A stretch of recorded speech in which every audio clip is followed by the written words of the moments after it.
Comenzamos Enfoca la Vida. Bienvenidas, María Isabel y María. Buenos días. Buenos días. Y hoy vamos a hablar, si no me equivoco, de un tema que os han pedido, ¿verdad? Sí, nos lo han pedido desde Quesada, una oyente de Quesada. Muy bien. Y va sobre los ataques de pánico.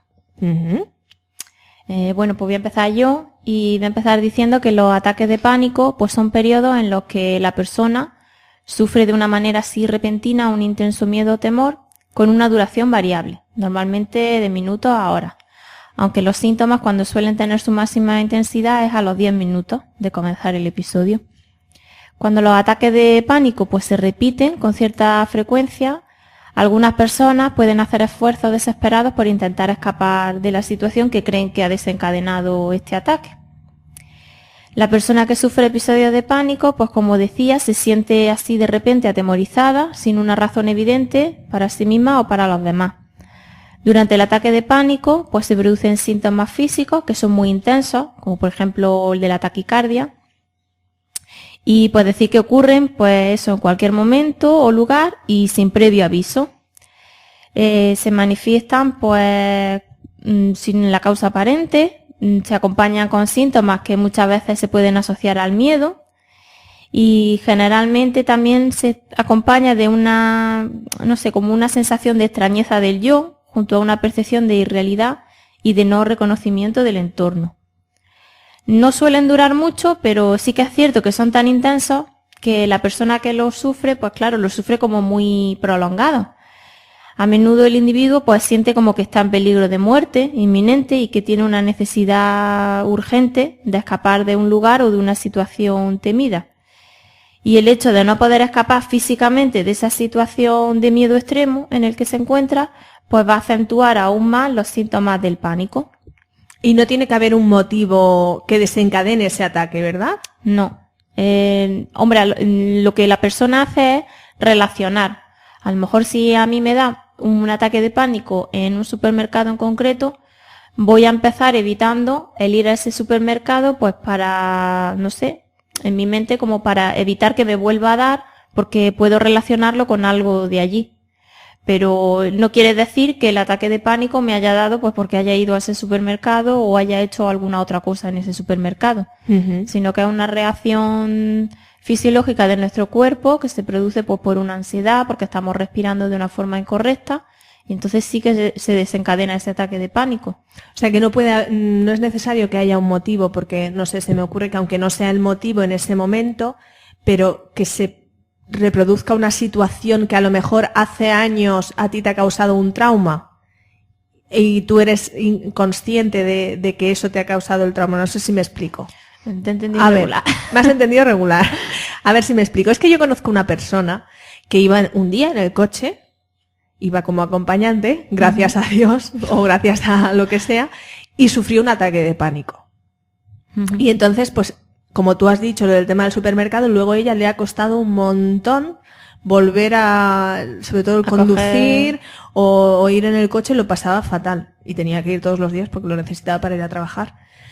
Y ella, pues claro, lo ha pasado mal en el tema del coche. Pero ella pensaba que a lo mejor en ese momento había visto algo o se le había pasado por la mente algo que a lo mejor le venía de mucho atrás, de muy atrás o... No sé si me explico. Sí, más o menos. Bueno, por lo que te he podido entender, me quiere decir como que lo asocia a algo anterior, a algún que ella anterior. No sabe lo que es, pero piensa que la razón de ese ataque de pánico es porque a lo mejor ha vivido algo que hace años o le ha causado un daño y ella no es consciente de eso. Claro, pero la persona que sufre el ataque de pánico lo que tiene que comprender con tiempo, lógicamente, es que es una respuesta fisiológica del cuerpo ante un estado de ansiedad o de estrés o de una alarma excesiva, porque normalmente además se desencadena eso en personas que tienden a tener más ansiedad que otras. Una persona, si está en un estado tranquilo, sí, decir además no va a sufrir ese ataque. Y perdona que te corte, que no es que le vino de repente, es que luego hemos sabido que tenía depresión. Claro, que normalmente viene pues por eso, por una situación de estrés, de ansiedad o de depresión. Y viene pues eso porque el cuerpo no está realizando sus funciones como debe, no está respirando como debe. Y claro, eso ya pues va produciendo otros síntomas que sí que son más evidentes. A lo mejor nosotros estamos, pues no sé, estudiando para un examen, estamos empezando a ponernos nerviosos pensando en el examen y empezamos a respirar más rápido de lo que nuestro cuerpo puede asimilar esa respiración. Quizá en ese momento no nos demos cuenta de ese síntoma, porque claro, es mucho más difícil estar pendientes también de nuestra respiración, pero sí que somos ya capaces de percibir cuando empiezan a aumentar los síntomas, cuando ya tenemos pues una sensación de mareo o una taquicardia. Esos síntomas ya sí que son mucho más palpables para nosotros. Y entonces cuando estamos ya prácticamente en el centro de lo que sería el ataque de pánico, y ya es muchísimo más difícil intervenir en él, que si pues somos conscientes desde el principio de pues ese fallo en la respiración e intentamos corregir. ¿Y un ataque de pánico, te puedes quedar inconsciente en ese ataque o no? Es prácticamente imposible. Imposible. Un ataque de pánico no es una amenaza en sí para el cuerpo, no la creamos nosotros. La amenaza. Tú lo vives como una amenaza, pero en verdad, fisiológicamente... No hay pérdida de conciencia. No porque el propio cuerpo es el que está regulando las funciones. Entonces, lo que hacemos cuando hiperventilamos, que sería una de las características del ataque de pánico, es que estamos metiendo más oxígeno en nuestro cuerpo del que debemos. Entonces, nuestro cuerpo, como reacciona, es intentando parar esa respiración, que es la sensación de ahogo que tenemos. En verdad no es que nos estemos ahogando, sino que nuestro cuerpo está limitando un poco el que sigamos respirando, porque ya tenemos oxígeno de sobra. Ya digamos que el cuerpo no puede absorber más oxígeno. Entonces por eso se tiene esa sensación de ahogo, pero verdaderamente no te vas a ahogar. No te vas a ahogar porque no hay un peligro físico. Porque lo que tienes es exceso, justamente. Y claro, muchas veces pues esos síntomas así tan contrarios pues son los que nos hacen vivir lo que es el ataque de pánico como una verdadera amenaza, aunque en realidad no lo sea. Lógicamente se pasa un mal rato. Eso sí, el que no sea una amenaza física no implica que emocionalmente o psicológicamente lo pases mal. Porque tú te piensas que es que te va a pasar algo de verdad. Tú te piensas que te vas a morir o que te vas a desmayar o que te vas a volver loco y vas a perder el control. Esos síntomas sí que los tienes y lógicamente pues no es agradable. Todo esto pues conlleva a que haya una conducta evitativa, como decía antes. Si en el supermercado me había dado una crisis de ansiedad, lo voy a empezar a evitar. Probablemente empiece a limitar otros tipos de supermercados que sean parecidos y poco a poco pues mi vida social se puede ir reduciendo porque empiece a visitar menos sitios que me puedan recordar a ese primero en el que yo piense que me puede volver a dar una crisis de ansiedad. Es decir, que digamos que la conducta evitativa sería también una característica del ataque de pánico. En cuanto a los síntomas en concreto, pues teniendo en cuenta, por ejemplo, lo que nos dice el DSM-4, pues serían las que es el libro, ¿verdad? Sí. El manual. Ya no lo digo porque como lo decimos tantas veces, digamos que es el que recoge pues, los criterios para diagnosticar quién tiene un ataque de pánico o no. Pues los síntomas que nos indica serían las palpitaciones o las sacudidas de corazón, que lo podemos notar pues si vemos que se eleva la frecuencia cardíaca, sudoración normalmente fría, temblores también en el cuerpo, la sensación de ahogo que comentaba antes o la falta de aliento, la sensación de atragantarse, la opresión, sentir opresión en el pecho, náusea o molestias abdominales, inestabilidad en el sentido pues de mareo o desmayo, pensar que nos vamos a desmayar, la desrealización, que como comentaba antes, pues esa sensación de irrealidad o la despersonalización, que es como cuando sentimos que estamos separados de nosotros mismos. Gente que puede llegar a sentir, pues no sé, como si se observase desde fuera, o no sé, o simplemente una sensación rara. El miedo a perder el control o a perder la razón, el que pensemos que nos vamos a volver locos y que no somos capaces de controlarnos. El miedo a morir. Las parestesias, que son sensaciones como de entumecimiento o de hormigueo. Muchas veces cuando estamos relajados o algo así podemos sentir, o si nos concentramos en la yema de los dedos, así como un hormigueillo. Pues si tenemos esa sensación mucho más acentuada en las piernas y en los brazos. Y luego también pues escalofrío o sofocaciones. Esos serían los síntomas que contempla este manual, pues para poder diagnosticar lo que sería el ataque de pánico. Y luego pues también puedo decir que muchas veces pues algunos de estos síntomas pues están relacionados con el miedo. Son sensaciones que se relacionan, pues por ejemplo, lo del miedo a la muerte o a perder el control, o también la desrealización o la despersonalización. En el fondo son como sensaciones o síntomas que van ligadas también al miedo. Y eso pues junto con el deseo pues de escapar del lugar y pues de la situación en la que se produjeron las crisis. Y ya pues decir que es la forma de respirar la que produce al fin y al cabo estos síntomas, que sería pues lo de la hiperventilación. Entonces lo que tendríamos que intentar es relajarnos un poquito. Cuando vemos que está nuestra respiración muy acelerada, relajarnos, pero tener cuidado porque muchas veces entendemos con relajarnos el respirar profundo y tomar mucho oxígeno. Si estamos empezando a tener un ataque de pánico y respiramos profundamente y sin embargo no expulsamos lentamente el aire, al final estamos acentuando el ataque de pánico porque estamos tomando más oxígeno todavía. Me imagino que, y ahí ya entráis en acción vosotras, hay unas técnicas de relajación en concreto. Sí, sí. Bueno, pues yo voy a definir como las dos etapas que se han ido creando en el ataque de pánico. En la primera etapa, que se conocería como ansiedad anticipatoria, existe una comunicación inconsciente entre la mente y el cuerpo. La mente considera que se aproxima a una situación temida y estimula un proceso de pensamiento cuando recuerda una situación pasada difícil. En ese momento, la mente crea una imagen que indica al cuerpo que tiene que responder ahora como si se estuvieran produciendo esas dificultades pasadas.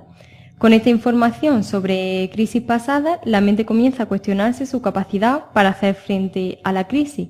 Estas preguntas instruyen al cuerpo para prepararse contra cualquier consecuencia, siempre va a ser mala, ¿vale? Contra cualquier consecuencia mala posible.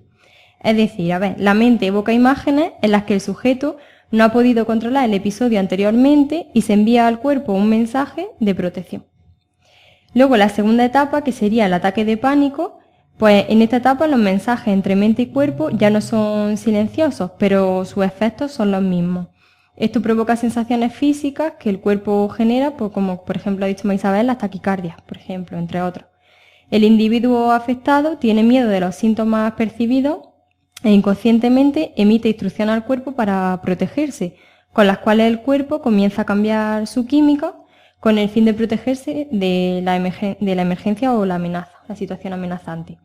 Sin embargo, como no se trata de una verdadera crisis física, no se puede utilizar correcta y eficazmente la estrategia del organismo, ¿no? No se puede preparar como eficazmente, por así decirlo, para ese tipo de alerta. Como consecuencia, se produce un aumento de los síntomas físicos, lo que a su vez pues, crea un ciclo autorreforzado de percepciones de amenaza y de reacciones corporales que se sufren durante ese ataque de pánico. O sea, que a mí me parece entender que es un poco la pescadilla que se muerde la cola, ¿verdad? Sí, es un círculo vicioso. Pues hablar también un poco de los aspectos psicológicos de esa crisis. El más conocido es la trampa del pánico. Muchos expertos... Jolín, suena a película de miedo. Sí. O atracción de un parque de... Pues muchos expertos y algunos investigadores, ¿vale?, describen los ataques de pánico y el trastorno de pánico como una trampa muy eficaz. Una trampa en dos aspectos. En primer lugar, la trampa del que sufre una crisis consiste en creer que lo que está viviendo es peligroso. Es decir, pues piensa que, por ejemplo, va a sufrir un ataque al corazón o que va a perder la razón o el control, ¿no? Cuando realmente un ataque de pánico no presenta ningún peligro en absoluto. Y en segundo lugar, los afectados caen en la trampa de hacer cualquier cosa que creen que les ayudará a evitar la crisis cuando lo que realmente hacen es empeorar esos ataques de pánico. Estas actividades incluyen comportamientos, por ejemplo, de evitación, ¿no?, tratando, pues eso, de controlar el ataque de pánico o luchar contra ellos, o caen en supersticiones, en rituales para evitar esos ataques o conseguir autoprotección. Pues sobre estos truquillos que se buscan las personas con ataques de pánico es lo que voy a hablar. Que lo ahora. que hacen es condicionarse totalmente, ¿no? Eso es. Claro. Estas serían las soluciones, entre comillas, ¿vale?, que llevan a cabo los sujetos que padecen ataque de pánico. La primera sería la evitación. ¿Qué es esto? Pues el efecto de evitar, de hecho, representa una afirmación para el individuo de la amenaza de la situación evitada que prepara un comportamiento de sucesivas conductas evasivas. Todo esto tiene como único efecto el incremento del temor por confirmar, pero también incrementa el escepticismo con respecto a los propios recursos que tiene el sujeto, aumentando de esta manera la fobia e incluso las reacciones. De esta forma, pues el trastorno se hace cada vez más invalidante y limitante. ¿Qué quería decir con todo esto? Eso te iba a decir. Que está Pues, muy bien, pero...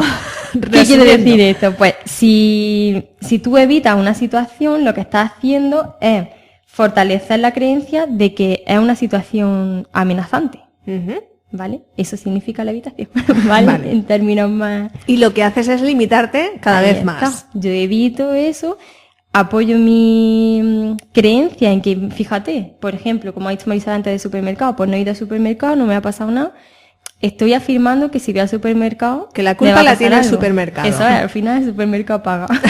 Pero el problema no es que ya paga ese, es que ya Pagan todos. Pagan todos, porque ya... Y entonces nos limita que ya no podemos ir a comprar. Eso, claro. La siguiente cosa que se hace pues sería solicitar ayuda. Pues una vez que el círculo vicioso de la evasión, ¿vale? Si la evitación se activa, la persona a menudo utiliza una segunda estrategia que resulta ser contraproducente, ¿no? La solicitud de ayuda. Es decir, sobre todo la necesidad de estar siempre acompañado por alguien que esté dispuesto a intervenir en caso de crisis. No sabemos si va a suceder o no, pero ya nos preparamos una persona que siempre nos acompañe. El efecto de esa solicitud, pues inicialmente, pues sí te tranquiliza porque piensas que te va a ayudar, pero poco a poco, pues conduce a un aumento del miedo y a la limitación, igual que con la evitación. Bueno, Bueno, es que te genera una dependencia. Una dependencia de esa Claro. persona, es decir. Ujú. De hecho, esta posibilidad de tener a alguien o a algo, ¿vale? Puede ser una sustancia, un medicamento, no tiene por qué ser una persona. Para que intervenga rápidamente en ayuda pues, del que sufre el temor, termina por confirmar que el afectado es incapaz de enfrentarse a la situación temida en primera persona y por tanto puede ser capaz de manejar las consecuencias. Incluso este proceso tiende a generalizarse y lleva a la persona a una forma grave de trastorno fóbico basado en la lógica de ser dependiente, como tú has dicho, que tienes ya siempre esa dependencia a la persona. Que yo creo que esto si no se trata, te vas metiendo en un círculo cada vez más pequeño, cada vez más pequeño, cada vez más pequeño y no sales de casa, ¿no? Eso es, acaban por encerrarse en casa y desembocan en trastorno. en otras fobias. Ujú. Y por último, utilizarían el intento de control, que el control sobre el comportamiento fisiológico y las reacciones redunda en un ciclo perceptivo reactivo, que intenta obligar a entrar al sujeto en acción a fin de afrontar el miedo. Sin embargo, en el intento de mantener el control a toda costa sobre el propio organismo y sus funciones, pues se experimenta una situación paradójica. Focalizamos la atención en las reacciones fisiológicas, pues por ejemplo en los latidos del corazón, en la respiración, en el equilibrio, y conducimos inevitablemente a una alteración de algunas de esas funciones, lo que provoca un temor que a cambio genera más alteraciones todavía, activando de esta forma pues, el círculo vicioso, en el que el intento de controlar pues, desemboca en una pérdida de control. Conclusión.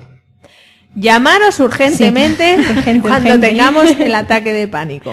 Porque si no nos metemos ahí en un círculo vicioso del cual creo, vamos, casi estoy segura Es difícil. que es muy difícil de salir. A no ser que intervengan profesionales, ¿no? Sí, cuando con las técnicas de terapia se controla muy Fácilmente. rápido un ataque de pánico. Sí. Pues nada. Y luego sería solamente cómo afrontar ese ataque de pánico. Pues decir que requiere tiempo y paciencia, ¿no?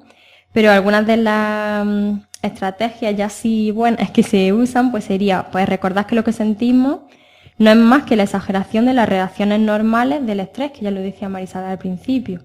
No es ni dañino ni peligroso, solamente es desagradable. No hay que añadir pensamientos alarmantes sobre lo que está pasando o lo que podría pasar. Fijarnos en lo que está pasando en el cuerpo ahora y no en lo que tememos que pase, ¿no? También deberíamos de esperar y dejar que pase el temor, no luchar contra él porque estaríamos lo del intento de control, aceptarlo, ¿no? En la medida de lo posible. Cuando dejamos de pensar cosas alarmantes, pues el temor se va a extinguir por sí solo. Recordad que lo principal es aprender a afrontar el miedo y no evitarlo. Y si acudimos a terapia, por ejemplo, pues pensar en el progreso que hemos hecho hasta el momento, ¿no? A pesar de las dificultades. Y cuando empezamos a sentirnos mejor, pues mirar alrededor y pensar lo que puede planear para hacer después, ¿no? Como para seguir. Y cuando estemos listos para continuar, pues comenzar despacio, en un estado de relajación, sin prisa y tranquilamente. Sí o sí, se os En el necesita, sí. sí o sí se os necesita, y sí o sí, esto es un proceso lento, por Sí. lo que acabas de decir. Así que ya lo saben, aquella persona que crea que ha padecido alguna vez o que los padece, pues que debe de acudir a profesionales como la copa de un pino, como sois vosotras. ¿Verdad que sí? ¿Hemos terminado ya con Sí. el ataque de pánico? Sí, sí. ¿Sí? Pues os espero la semana que viene. Muy bien. Pues muchas gracias a las Hasta dos. luego. Venga, hasta luego. Hasta luego.